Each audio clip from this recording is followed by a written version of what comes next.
बात करते हैं इजराइल और हमास युद्ध की, क्योंकि एक अब आशंका प्रबल होती जा रही है। क्या हमास और इजराइल के बीच युद्ध में केमिकल वेपन का इस्तेमाल किया जा सकता है?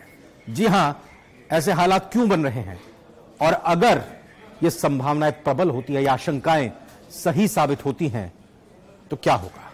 ये रिपोर्ट देखिए।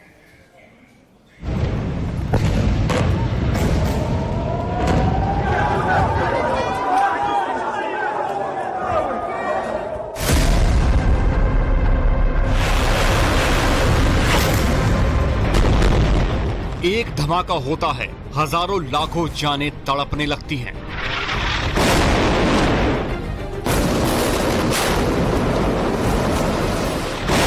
फेफड़े पर सीधा हमला होता है और दिमाग ठप हो जाता है। इजराइल में ऐसी तबाही होती है जिससे दुनिया दहल जाती है। तो क्या हमास इजराइल पर केमिकल अटैक करने वाला है?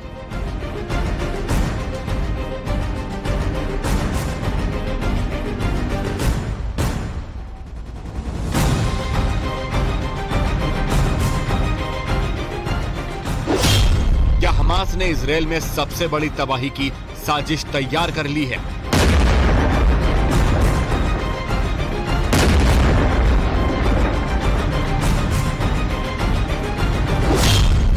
क्या हमास इजराइल को पूरी तरह बर्बाद करके दम लेगा?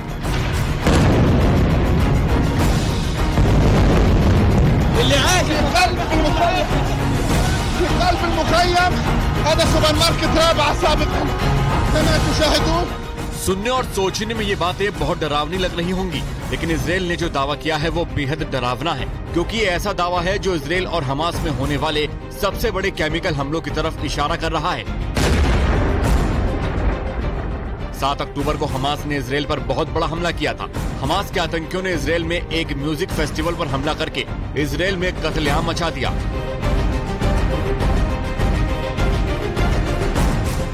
हालांकि इसके बाद इजराइल के काउंटर ऑपरेशन में हमास के कई आतंकी मारे गए थे, लेकिन जो आतंकी मारे गए उनके शरीर से कुछ ऐसा मिला जो बेहद चिंताजनक है।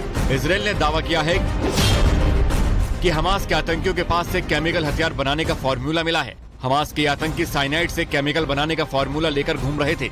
हमास के आतंकियों के पास से कई तस्वीर और दस्तावेज मिले जिसमें ये फॉर्मूला लिखा था। आतंकियों के शवों से कुछ ऐसा मिला है जो इजराइल में बहुत बड़ी तबाही मचा देता, जिसमें कोई धमाका नहीं होता, कोई बारूद नहीं फटता, कोई आग नहीं लगती, फिर भी ऐसी तबाही होती जिसका दर्द इजराइल की आने वाली कई पीढ़ियां महसूस करती। इजराइल के राष्ट्रपति ने इसकी पुष्टि भी की है और दावा किया है कि हमास के लड़ाकों के पास से केमिकल हथियार बनाने का जो सामान मिला उसका कनेक्शन आतंकी संगठन अल-कायदा से है। अपने इस दावे के साथ उन्होंने कई पेपर भी दिखाए जिसमें ISIS से लेकर अल-कायदा तक के पास केमिकल हथियार होने का दावा किया गया। यह अल-कायदा की सामग्री है, पूरी तरह से अल-कायदा की सामग्री। हम ISIS, अल-कायदा और हमास से निपट रहे हैं। ये कितनी चौंकाने वाली स्थिति है जहां हम उन निर्देशों को देख रहे हैं जो दिए गए हैं कि कैसे काम करना है और एक प्रकार का गैर पेशेवर रसायन कैसे बनाना है। साइनाइड वाला हथियार, यानी हमास की साजिश केमिकल हथियारों का इस्तेमाल करके पूरे इलाके में कोहराम मचाने की थी। इजराइल की सेना के मुताबिक किबुत्ज बेओरी म्यूजिक फेस्टिवल में हमला करने वाले हमास के जो लड़ाके मारे गए थे उनके शवों की जांच के दौरान केमिकल हथियार बनाने का सामान बरामद हुआ। केमिकल हथियार ऐसे हथियार होते हैं जिनमें जहरीले केमिकल का इस्तेमाल जानबूझकर लोगों को मारने के लिए होता है। इसके इस्तेमाल से लोग दम घुटने और अलग अलग तरह की बीमारी से मर जाते हैं। पहले विश्व युद्ध के दौरान 1915 में पहली बार इसके इस्तेमाल का दावा किया गया था और इन दावों के बाद इजराइल ने इससे बचने की फुल प्रूफ तैयारी कर ली है। न्यूज़ 18 इजराइल लेबनान के बॉर्डर पर एक ऐसे अस्पताल में पहुंचा जहां केमिकल हमलों से निपटने की पूरी तैयारी थी।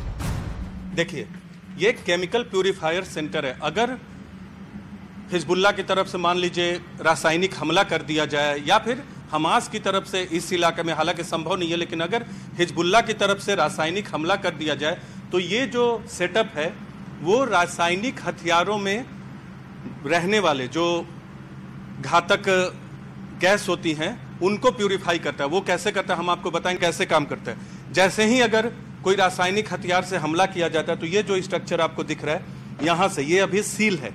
इसको कुछ लोग अस्पताल के जो स्टाफ है वो आएंगे, कुछ लोग आएंगे और सभी लोग इसको अटैच है, सील है, अनसील करके इसको सील को तोड़ेंगे, इसको अटैच करेंगे और इसको स्टार्ट करेंगे। जो बाहर में केमिकल हमले का असर होगा उसको प्यूरिफाई कर देगा। और मतलब इजराइल ये मानकर चल रहा है कि हमास उस पर ऐसा हमला कर सकता है जिसे युद्ध अपराध की श्रेणी में रखा गया है और जिसके बारे में किसी ने कल्पना तक नहीं की होगी। हमास की सबसे बड़ी ताकत क्या है? गाजा के नीचे सड़क के बनी हुई सुरंगें, उन सुरंगों का नेटवर्क, उनका जाल। और नेतन्याहू ने, इजराइल ने उस नेटवर्क को तोड़ने के लिए खास प्लानिंग तैयार की है। एक ऐसा बम तैयार किया है जो कि जमीन के अंदर 60 मीटर तक जाकर धमाका करेगा और इस नेटवर्क को तहस नहस कर देगा।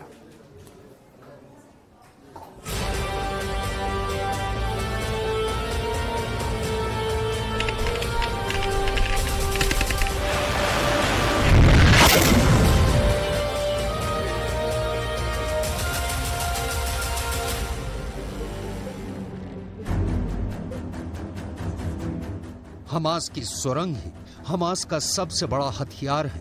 इन्हीं सुरंगों में ही हमास के हमलावर ताक लगाए बैठे हैं। इस सुरंगों के नेटवर्क को इस्तेमाल करते हुए ही हमास इजराइल की सेना को घेर कर मारना चाहता है। सवाल है कि ऐसे में इजराइल कैसे सुरंगों के नेटवर्क को तबाह कर सकता है? तो जवाब है ट्रिपल बी यानी बंकर बस्ट बम। यह ऐसा बम होता है जो बंकर को भेद कर फटता है। यह गहराई में छिपे दुश्मन को मार डालता है। यह पाताल तक पहुंचकर ऐसा ब्लास्ट करता है कि टारगेट के बचने की उम्मीद पूरी तरह खत्म हो जाती है। इसलिए इसे कहा जाता है बंकर बस्टर बम। इजराइल के पास इस वक्त 3 तरह के बहुत ही खतरनाक बंकर बस्टर बम हैं जो हमास की सुरंग को तबाह कर सकते हैं। पहला है GBU-28, दूसरा है GBU-72 और तीसरा है GBU-57।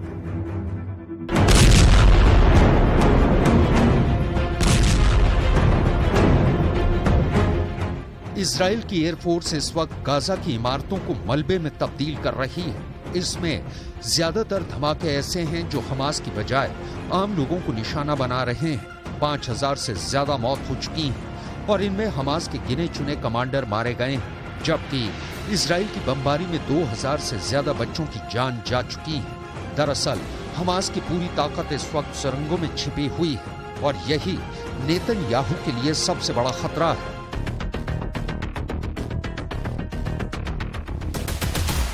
Kangana Ranaut film actress लगातार ज्वलनशील मुद्दों पर अपनी बात रखती हैं, बेबाकी के साथ रखती हैं, सपोर्ट कर रही हैं इजराइल को। और बाकायदा उन्होंने इजराइल के राजदूत से आकर मुलाकात की, एम्बेसी में तस्वीरें खिंचवाई।